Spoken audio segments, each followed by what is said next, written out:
প্রিয় পাঠক, গল্প নিয়ে গল্প চ্যানেলে আপনাকে স্বাগতম। আজকের পর্বে আমরা যে গল্পটি পড়ব তার নাম রস কস সিঙ্গারা বুলবুলি মস্তক। লিখেছেন জনপ্রিয় কথাসাহিত্যিক হুমায়ুন আহমেদ। প্রতিবারের মতো গল্প শেষে এবারও থাকছে গল্প নিয়ে সামান্য আলোচনা শুনতে, তাই শেষ পর্যন্ত আমাদের সঙ্গেই থাকুন। শুরু করছি গল্প রস কস সিঙ্গারা বুলবুলি মস্তক। আমার নাম মামুন। আমার বয়স 30, তবে সার্টিফিকেটে আছে 27। এসএসসির ফর্ম ফিল আপের সময় আমাদের হেড স্যার সবার বয়স 3 বছর কমিয়ে দিলেন। এতে নাকি পরে অনেক সুবিধা পাওয়া যাবে। তিনি শুধু যে কমালেন তা না, সবার জন্ম তারিখ করে দিলেন 1 জানুয়ারি। এই কাজটি তিনি কেন করলেন তা ব্যাখ্যা করলেন না। কুতুবপুর আদর্শ বালক বিদ্যালয়ে আমার ব্যাচের সব ছাত্রের জন্ম তারিখ 1 জানুয়ারি। আজ 1 জানুয়ারি। সার্টিফিকেট হিসেবে আমার জন্মদিন। মূল জন্মদিনের তারিখ 12 অক্টোবর, তুলা রাশি। আমার প্রায়ই মনে থাকে না, তবে 1 জানুয়ারি মনে থাকে। এই উপলক্ষে কেক কাটা হয় না, তবে আমি আগোরা সুপার মার্কেট থেকে 1 পিস পেস্ট্রি কিনি, দাম 10 টাকা। জন্মদিন পালন করি একটি মোমবাতি জ্বালিয়ে। না, আমার সঙ্গে কেউ থাকে না, আমি একা মানুষ।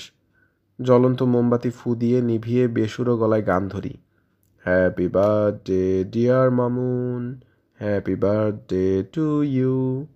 তারপর পেস্ট্রি খাওয়ার সময় মাথা দোলাতে দোলাতে গাই, I'm a jolly good fellow, I'm a jolly good ফেলো।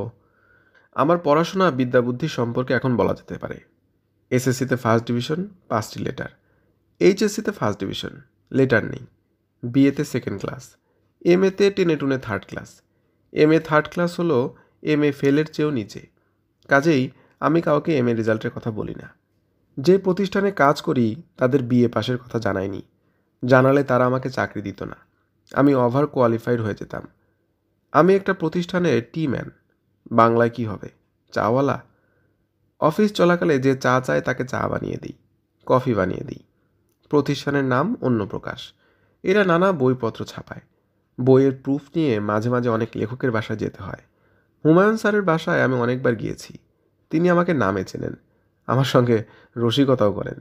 একদিন আমাকে বললেন, তোমার মামুন নাম শর্ট করে দাও, শেষের নটা ফেলে দাও, তাহলে সবাই তোমাকে মামু ডাকবে। আমি মাঝারকে বলে দেব, সেও তোমাকে মামু ডাকবে। মাঝার স্যার হচ্ছেন আমাদের প্রতিষ্ঠানের মালিক। হুমায়ুন স্যার এই কথা বললে তিনি অবশ্যই আমাকে মামু ডাকা শুরু করবেন। মামু ডাকার দরকার নেই, আমাকে তিনি যে তুই তুই করে বলেন, এটা অসহ্য লাগে। আমি একজন গ্র্যাজুয়েট, এই খবরটা জানলে তিনি অবশ্যই তুই বলতেন না। তিনি আমাকে চাকরিতেও রাখতেন না।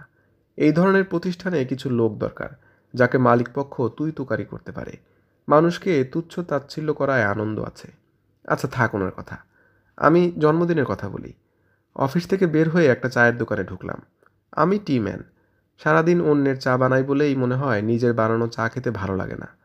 বিসমিল্লা হোটেলে 5 টাকা দিয়ে একটা মালাই চা খাই। এরা চাটা ভালো বানায়, দুধ জাল দিয়ে ঘন করে, সেই দুধে চা পাতা দিয়ে আবার জাল দেওয়া। যারা এই চায়ের মজা পেয়ে যায় তারা অন্য চা মুখে দিতে পারে না। মনে হয় এরা চায়ে সামান্য আফিমও দেয়, কারণ চা খাওয়ার পরপর নেশার মতো হয়। চা শেষ করার আগেই ঝুম বৃষ্টি লেগে গেল। বৃষ্টি না থামা পর্যন্ত আমি বের হতে পারবো না। আমার সঙ্গে ছাতা নেই, আমাকে যেতে হবে হেঁটে হেঁটে।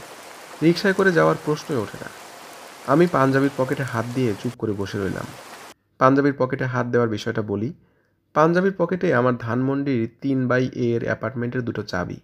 একটা তালারই 2টো চাবি।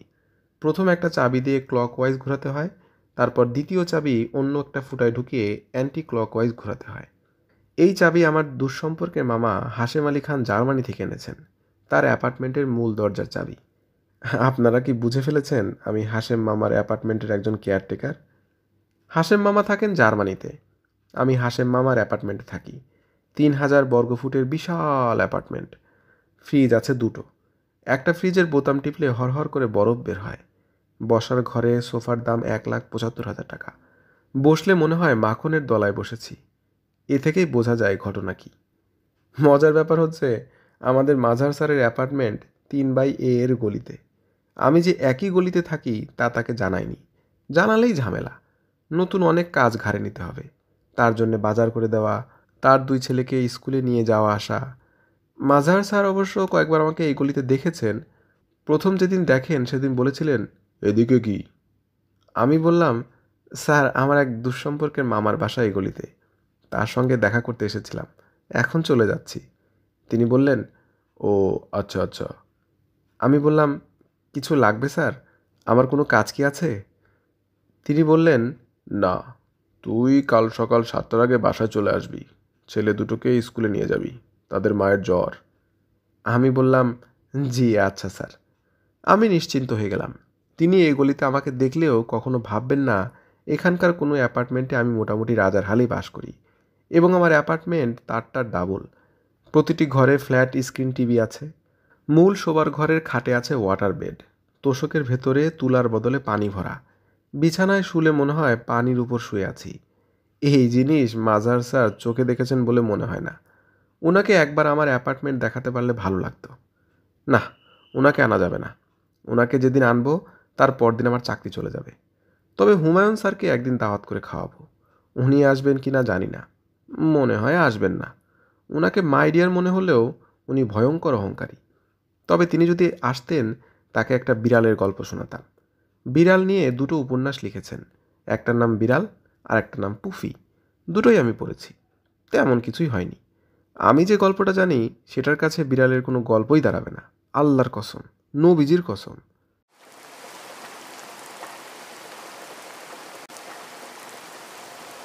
অনেকক্ষণ হলো মামুনের চা শেষ হয়েছে। বৃষ্টি থামার কোনো লক্ষণ নেই। পৌষ মাস, বৃষ্টির মাস না। কোনো কারণে নিম্নচাপ সৃষ্টি হলে যে বৃষ্টি হয় সেটা থামে না। যতক্ষণ নিম্নচাপ ততক্ষণ বৃষ্টি। রাস্তায় নেমে মামুনের শরীর হিম হয়ে গেল। বৃষ্টির পানিতে না, আসমান থেকে বরফ পড়ছে, সেই সঙ্গে ঠান্ডা হাওয়া। এই ঠান্ডায় হেঁটে ধানমন্ডি পর্যন্ত যাওয়া যাবে না, তার আগে নিউমোনিয়া ধরে যাবে। মামুনের শরীরের অবস্থা যা, তাতে নিউমোনিয়া ধরলে আর বাঁচানো যাবে না। তার পাকস্থলীতে ক্যান্সার হয়েছে। সে কেমোথেরাপি শুরু করেছে। নীলগঞ্জে বসতবাড়ি বিক্রি করে কেমোর খরচ চালাচ্ছে। প্রতি 15 দিন পর পর একবার করে কেমোর ডেট থাকে। মামুনের কাছে 8টা কেমো দেওয়ার মতো টাকা আছে। তবে তার ধারণা 4টা কেমোর পরপরই সে শেষ হয়ে যাবে। বাকি টাকাটা তখন কি হবে? ক্যান্সার ও কেমোর ব্যাপারটা সে সবার কাছ থেকে লুকিয়ে রেখেছে। এইসব বলে বেড়ানোর বিষয় না। প্রথম কেমোর পর তাকে 3 দিন বিছানায় শুয়ে থাকতে হলো। চতুর্থ দিন অফিসে যাওয়ার পর মাঝহার স্যার বললেন, ঘটনা কি? অফিসে আসিসনি কেন? মামুন বলল, আমার খালাতো বোন বাড়ি থেকে পালিয়ে গেছে, তাকে ধরার জন্য দিনাজপুর গিয়েছিলাম। মাঝহার স্যার বললেন, পাওয়া গেছে?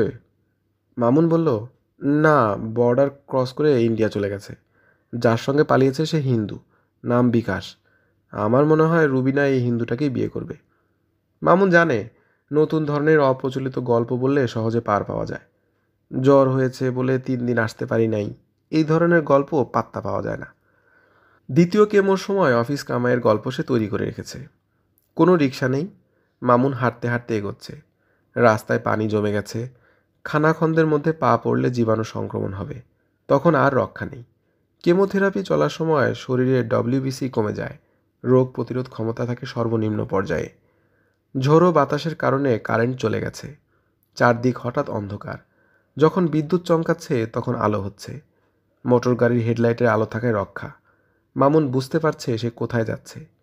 পানিতে কাদায় মাখামাখি হয়ে গায়ে প্রবল জ্বর নিয়ে মামুন শেষ পর্যন্ত তার অ্যাপার্টমেন্টের সামনে এসে দাঁড়ালো। চাবি দিয়ে তালা খোলাটাই এখন সমস্যা হয়ে দাঁড়িয়েছে। জ্বরের ঘোরে হাত কাঁপছে, চাবি ঘোরানো যাচ্ছে না।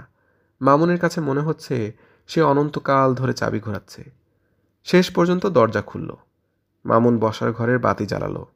ঘর আলো হওয়া মাত্রই তার মাথা চক্কর দিয়ে উঠল। ঘরের 1,75,000 টাকার দামের সোফায় নোংরা একটা বিড়াল বসে আছে। বিড়ালটা তার মতো পানি কাদা মাখানো, তারও হাত পা কাঁপছে। মামুন ভেবে পেল না এই বদ বিড়াল ঢুকলো কিভাবে। বন্ধ ঘরে কুকুর বিড়াল ঢোকার উপায় নেই। মামুন কঠিন গলায় বলল, নাম, সোফা থেকে নাম, বদের বাচ্চা। মামুনকে হতভম্ব করে দিয়ে বিড়াল বলল, এক্সাইটেড হবেন না। এক্সাইটেড হওয়া কোনো কাজের কথা না। ওভার এক্সাইটেড হলে মাইন্ড স্ট্রোক হয়ে যেতে পারে। আপনি বরং হট শাওয়ার নিন। হট শাওয়ার নিয়ে গরম 1 কাপ চা খান। আমাকেও দিতে পারেন। আমার অবস্থাও আপনার মতো। মামুন নিশ্চিত তার মাথা এলোমেলো হয়ে গেছে। তার হ্যালুসিনেশন হচ্ছে। পৃথিবী রূপকথার রাজত্ব না, এখানে পশু পাখি কথা বলে না। বিড়ালটা সোফা থেকে নেমে বসার ঘর থেকে রান্নাঘরের দিকে গেল। আবার ফিরে এসে শরীর টান দিয়ে বলল, আমাকে কথা বলতে দেখে কি অবাক হচ্ছেন মামুন ভাই? তাকে মামুন ভাই ডাকছে। বিড়াল তাকে মামুন ভাই ডাকছে। বিড়াল আবার সোফায় উঠতে উঠতে বলল, আমরা বিড়ালেরা মানুষের ভাষায় কথা বলতে পারি, তবে সচরাচর বলি না। মানুষকে চমকে দেওয়ার প্রয়োজন কি? মামুন ভাই, আপনি মনে হয় ঠান্ডা না লাগিয়ে ছাড়বেন না। ছোট ভাইয়ের একটা কথা শুনুন। Take a hot shower please. Mamun এক দৃষ্টিতে বিড়ালের দিকে তাকিয়ে আছে। সে ইংরেজি বলছে। মামুনের মাথা কি পুরো খারাপ হয়ে গেছে? হুম, উত্তেজিত হলে চলবে না। নিজেকে শান্ত রাখতে হবে। ঘরে কোনো বিড়াল নেই। সবই তার উত্তেজিত মস্তিষ্কের কল্পনা। এই ভাবতে ভাবতে সে বাথরুমের দিকে রওনা হলো। বিড়ালটা পেছন থেকে বলল, মামুন ভাই, আপনি কি আমাকে চিনতে পেরেছেন? আমরা দুই বোন এক ভাই ছিলাম। আপনি আমাদের বস্তায় ভর্তি করে সরোয়ার্দী উদ্যানে ফেলে দিয়ে এলেন, মনে পড়েছে? মামুন হট শাওয়ার নিচ্ছে। তার সারা শরীর কেঁপে কেঁপে উঠছে। গরম পানির আরামদায়ক উষ্ণতায় তার ঘুম পেয়ে যাচ্ছে। হ্যাঁ, বস্তায় ভর্তি করে 3টা বিড়াল ফেলে দেওয়ার কথা তার মনে আছে। বিড়াল বাথরুমে চলে এসেছে। সেখান থেকে বলল, মামুন ভাই, আপনার উচিত ছিল বস্তার মুখ খুলে দিয়ে আসা। খুলে দিয়ে যদি আসতেন, আমার বোন দুটো মারা যেত না। 3 দিন পর এক পাগল বস্তার মুখ খুললো বলে আমি বেঁচে গেলাম। মামুন বলল, চুপ, এই হারামজাদা চুপ। বিড়াল বলল, অনেকক্ষণ শাওয়ার নিয়েছেন, এখন শুকনো টাওয়েল দিয়ে গাটা মুছুন। গরম চা বা কফি কিছু একটা খান, শরীরে কাঁপুনি কমবে। আমি কি করব না তা তোকে বলতে হবে না, বদের বাচ্চা। বিড়াল বলল, ল্যাঙ্গুয়েজ প্লিজ। মানুষের উচিত সবসময় সব অবস্থায় ভদ্র ব্যবহার করা। আপনার মাঝার স্যার যখন আপনাকে তুই ডাকে, তখন আপনার খারাপ লাগে না? আমারও লাগে। মামুন বলল, চুপ। বিড়াল বলল, একটি বিশেষ দিকে আপনার দৃষ্টি আকর্ষণ করছি। আপনারা যেমন 3 ভাই বোন, আমরাও তাই ছিলাম। আমার 2 বোন মারা যাওয়ার পর পর আপনার 2 বোন মারা যায়। মিলটা কি লক্ষ্য করেছেন মামুন ভাই? আপনি বেঁচে আছেন, আমি বেঁচে আছি। আপনার শরীর ভালো না, আমারও শরীর ভালো না। দুধ ছাড়া কিছুই খেতে পারি না। রোজ রোজ কে আমাকে দুধ দেবে? আপনার চিকিৎসা শুরু হয়েছে, আমার হচ্ছে না। তবে আমরা দুজন একই সময় মারা যাব। মামুন ভাই, আপনার বাসায় কি দুধ আছে? আমাকে এক বাটি গরম দুধ কি দেওয়া যাবে? মামুন শাওয়ার থেকে বের হয়েছে। সে ঠিক করেছে বিড়াল কি বলছে না বলছে তা নিয়ে মাথা ঘামাবে না। তার প্রচণ্ড ক্ষুধা লেগেছে। ঘরে কোনো খাবার নেই, তবে পাউডার মিল্ক আছে। 1 গ্লাস গরম দুধ খাওয়া যেতে পারে। মামুন 2টো টোস্ট বিস্কুট আর আধা গ্লাস দুধ খেলো। বিড়ালটা সারাক্ষণই তার সামনে নানা কথা বলে যাচ্ছে। মামুন জানে এই সবই হ্যালুসিনেশন। এই গলিতেই লেখক হুমায়ুন আহমেদ থাকেন। তার কাছে গেলে তিনি মিসির আলির মতো সব বুঝিয়ে দেবেন। বিড়াল যা ইচ্ছা বলুক, তার কথায় কান না দিলেই হবে। বিড়াল কথা বলেই যাচ্ছে। মামুন ভাই, আধা গ্লাস দুধ আমার জন্য রেখে দিয়েছেন। আপনি পুরো গ্লাস শেষ করুন। আপনার শরীরে পুষ্টি দরকার। আমাকে আধা গ্লাস দুধ দিলে খেতে পারবো না। বাটিতে ঢেলে দিন। সঙ্গে একটা টোস্ট বিস্কুটও দিতে পারেন। একটু কষ্ট করে বিস্কুটটা যদি দুধে ভিজিয়ে দেন, আমার জন্য সুবিধা হয়। মামুনের কাছে এখন মনে হচ্ছে বিড়ালের মানুষের মতো কথা বলা অনেক পরের ব্যাপার। তার কোনো অস্তিত্বই নেই। তারপরও মামুন বাটিতে গ্লাসের দুধ ঢেলে একটা টোস্ট বিস্কুট ছেড়ে দিল। বিড়াল বলল, থ্যাংক ইউ ভাইয়া। মামুন নিজের অজান্তেই বলে ফেলল, বস্তায় ভরে তোমাদের ফেলে আসাটা আমার অন্যায় হয়েছে। I apologize. বিড়াল বলল, নো মেনশন। ভাইয়া, দুধে 1 চামচ চিনি দিয়ে দিবেন। ঘরে চিনি কি আছে? মামুন 1 চামচ চিনি দুধে ঢেলে ঘুমোতে গেল। ঘরে ভয়াবহ ঠান্ডা। লেপের নিচেও মামুন কাঁপছে। বিড়ালটা খাটের নিচে কার্পেটে কুণ্ডুলি পাকিয়ে শুয়ে কথা বলেই যাচ্ছে। মামুন এখন কথার জবাবও দিচ্ছে। মামুন ভাই, আপনাকে একটা বুদ্ধি দেব। কি বুদ্ধি? মাঝার স্যার মাঝে মাঝে চেক দিয়ে টাকা ভাঙানোর জন্য ব্যাংকে পাঠান না? হুম। বড় অ্যামাউন্টের চেক দিলে টাকা নিয়ে ডুব দেবেন। আপনার চিকিৎসা চলছে, এখন টাকা দরকার। অন্যের টাকা নেব? বিড়াল বলল, আগে তো জানে বাঁচবেন, তারপর অন্য বিবেচনা। আপনার বেঁচে থাকা আমার জন্য জরুরি। আপনি বেঁচে থাকলে আমি বেঁচে থাকি। তোমার অসুখটা কি? আপনার যা, আমারও তাই। তফাৎ একটাই, আপনার চিকিৎসা হচ্ছে, আমার হচ্ছে না। মামুন বলল, তুমি চাইলে তোমাকে ভেটেরিনারি চিকিৎসকের কাছে নিয়ে যেতে পারি। বিড়াল হাই তুলতে তুলতে বলল। ওকে। মামুন বলল, বাইরে প্রচণ্ড ঠান্ডা, লেপের ভেতর ঢুকবে? এসো, চলে এসো। মামুন লেপ উঁচু করল। বিড়ালটা লাফ দিয়ে লেপের ভিতরে ঢুকে কুণ্ডুলি পাকিয়ে পেটের কাছে শুয়ে পড়ল। মামুন বলল, সরি। বিড়াল বলল, সরি কেন বলছেন ভাইয়া? তোমাদের বস্তায় ভরে ফেলে দিয়েছিলাম, এই জন্যে সরি। পুরনো কথা ভেবে মনে কষ্ট পাবেন না, আরাম করে ঘুমান। মামুন ঘুমোচ্ছে। ক্যান্সার রোগীর পরবাস্তব জগতের আরামের ঘুম। এই জগতে তার পেটের কাছে কালো একটা বিড়াল একই সঙ্গে আছে এবং নেই, শ্রোডিঞ্জারের বিড়ালের মতো। ঘুমের মধ্যে মামুন সুখের এক স্বপ্ন দেখল। তার বড় দুই বোন রস, কস, সিঙ্গারা, বুলবুল খেলছে। কালো বিড়ালটা তার দুই বোনকে নিয়ে খেলা দেখছে। বিড়াল ভাই বোন খুবই আনন্দ পাচ্ছে। অনেক দূর থেকে গম্ভীর গলায় কেউ একজন বলল, খেলা বন্ধ, টাইম ইজ আপ। মামুনের দুই বোন খেলা বন্ধ করছে না, খেলেই যাচ্ছে। রস, কস, সিঙ্গারা, বুলবুল, মস্তক। রস, কস, সিঙ্গারা, বুলবুল, মস্তক। রস, কস, সিঙ্গারা, বুলবুল, মস্তক। মাঝহার স্যার 2 লাখ টাকার একটা চেক দিয়েছেন ক্যাশ টাকা আনার জন্য। তিনি বললেন, সঙ্গে কাউকে দিতে হবে না একা আনতে পারবে? মামুন বলল, একাই আনতে পারবো স্যার। গাড়ি আছে কিনা দেখো, গাড়ি না থাকলে রিক্সা নিয়ে যাও। মামুন চেক ভাঙিয়ে অফিসে গেল না। 2 হাফ তেহারি কিনে তার অ্যাপার্টমেন্টে ফিরে গেল। টাকাটা তার কাজে লাগবে। পাসপোর্ট করাই আছে। সে চিকিৎসার জন্য ইন্ডিয়া চলে যাবে। বিড়ালটাকে সঙ্গে নিতে হবে। ট্রাঙ্কে ভরে নিয়ে যাবে, সমস্যা হবে না। মামুন একাই 2 হাফ তেহারি খেল। বিড়ালটা তেহারি খেল না, তার জন্যে দুধ। দুপুরে আরামের ঘুমের জন্য সে শুয়েছে। বিড়ালটা আবারও তার পেটের কাছে। মামুন বলল, ভয় নেই, আমি তোমার চিকিৎসা করাবো। বিড়াল বলল, থ্যাংক ইউ ভাইয়া।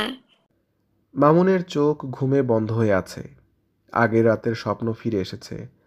মামুনের দুই বোন অতি দূরের কোনো অঞ্চল থেকে অলৌকিক সুরে গাইছে, রস, কস, সিঙ্গারা, বুলবুল, মস্তক। রস, কস, সিঙ্গারা, বুলবুল, মস্তক।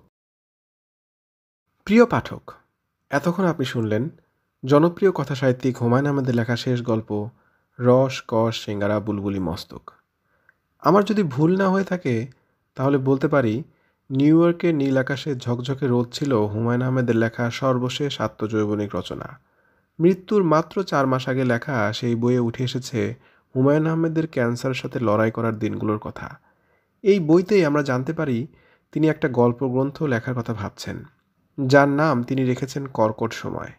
মোট 13টি গল্প লেখা হবে এই বইয়ে, যার সবই হবে বাস্তব ও পরাবাস্তবের মাঝামাঝি সীমারেখায় লেখা। কারণ হিসাবে তিনি বলছেন, কর্কট আক্রান্ত মানুষ বাস্তব ও পরবাস্তবের সীমায় বাস করে।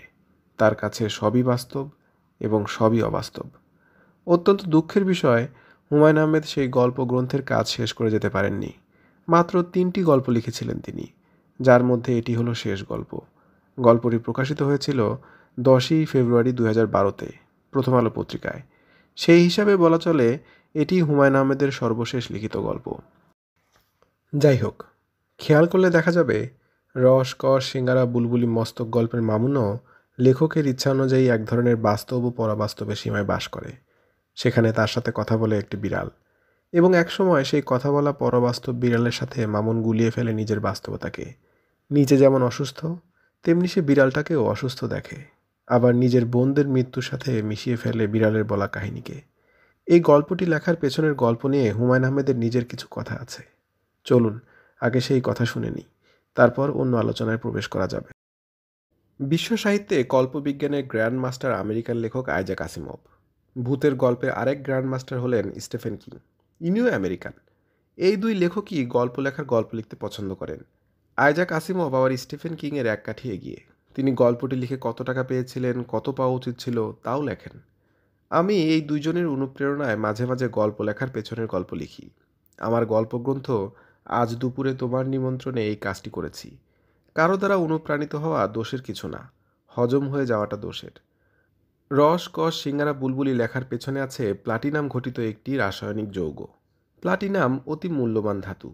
ধনবান তরুণীদের গায়ে প্লাটিনামের তৈরি গয়না রুচি ও বৃত্তের বিজ্ঞাপন হিসেবে কাজ করে। দেখো আমার কি রুচি, আমার কত টাকা, আমি প্লাটিনামের গয়না পরি। সমস্যা হয় এই প্লাটিনাম যখন শরীরের বাইরে না থেকে কেমোথেরাপির একটি যৌগ হিসেবে শরীরের রক্তে মেশানো হয়, তখন এটি শরীর বিষাক্ত করে তোলে। নার্ভের উপর চেপে বসে। হাত এবং পায়ের আঙ্গুল অবশ হতে শুরু করে। অবস্থায় এক পর্যায়ে এমন হয় যে কোনো কিছু হাতের আঙ্গুল ব্যবহার করে ধরা সমস্যা হয়ে দাঁড়ায়। যেমন এখন আমি শার্টের বোতাম নিজে লাগাতে পারি না, অন্যকে এগিয়ে আসতে হয়। পুত্র নিষাদ জুতার ফিতা লাগাতে পারে না, তবে শার্টের বোতাম লাগাতে পারে। জুতার ফিতা বাঁধার কাজটি আদর্শ পত্নীর মতো শাওন করে। তার এবারের আমেরিকা ভ্রমণ হলো শিক্ষা সফর।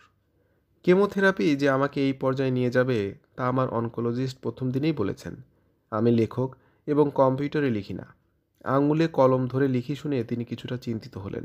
আমাকে বললেন, তুমি আঙুল দিয়ে লেখার চেষ্টা করে যাবে, এটা ব্যায়ামের মতো কাজ করবে। আর যদি এমন হয় তুমি একেবারেই লিখতে পারছো না, তখন তুমি মুখে বলবে তোমার স্ত্রী লিখবে। এই বুদ্ধি কেমন?